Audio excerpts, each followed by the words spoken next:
videos, we mentioned that we had a big mistake. We had an explosion. This is to correct the explosion. Hard piping. That's actually easy.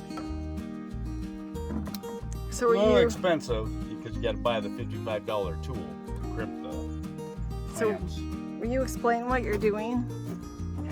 Well, these clamps follow that arrow. The way I do it is that little arrow right there, I always point it away from the cut, and that's how I crimp. And it's never let me down yet. It's the easiest stuff to work with, especially these fittings. The actual compression fittings here, they are nice. Yeah, it goes just like this. You just go, make sure you're nice and even. It spits out the arrow, and I just bring it right on tight.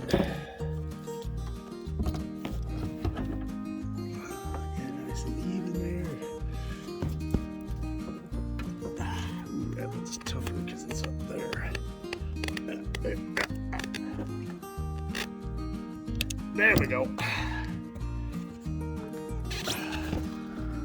And then on this thing here, we have to have a drain out the bottom for winterizing. So I've got my drain, T-handle, ball valve.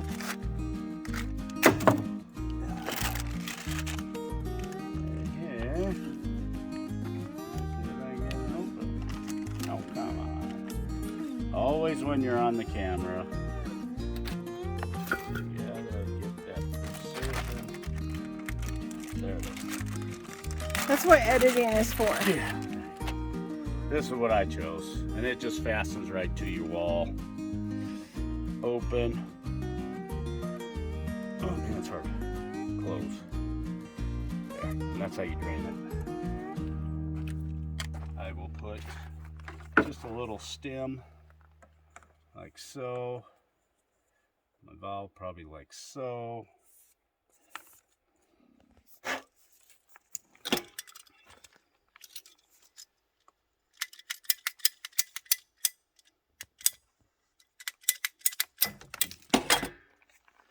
Couple more clamps.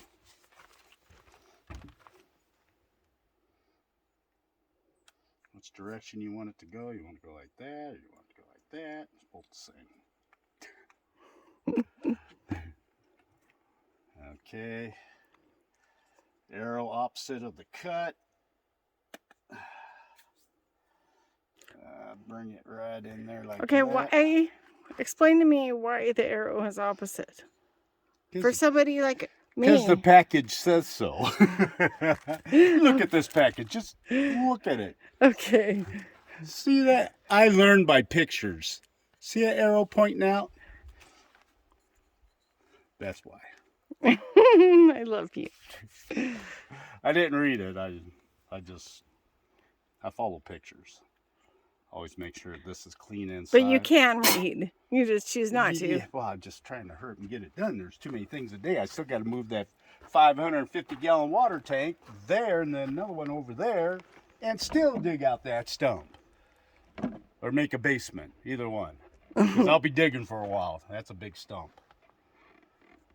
That's where our future root cellar will likely go. Is where that stump is back there. All out of water. Tank is full. Just transferred water. Okay, we'll go get more water. Because we need water for the RV.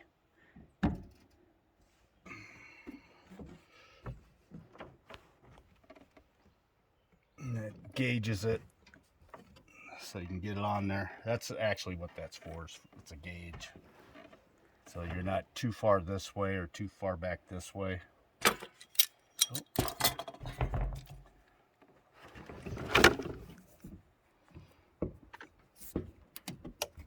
It spits it out once you're good. There we go. And then this one here is open right now. I'm going to close it. And I am going to put it right there like that. Oh.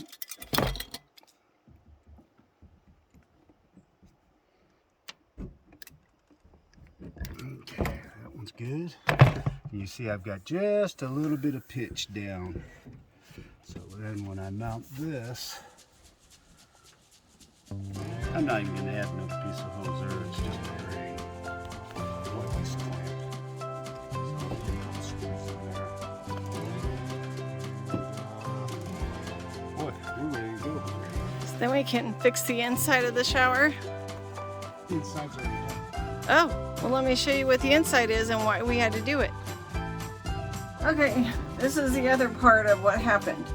So the previous braided cord had come unbraided and I forgot to turn the water and power off when I finished with my shower.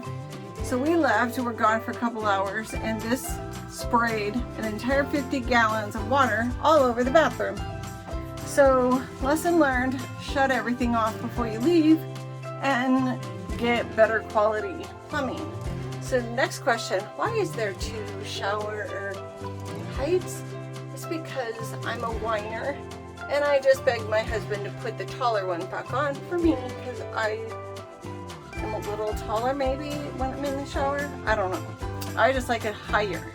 And so you can have a lower one or you can have a higher one. Like a tall person. I like to feel like I'm a tall person even though I'm not.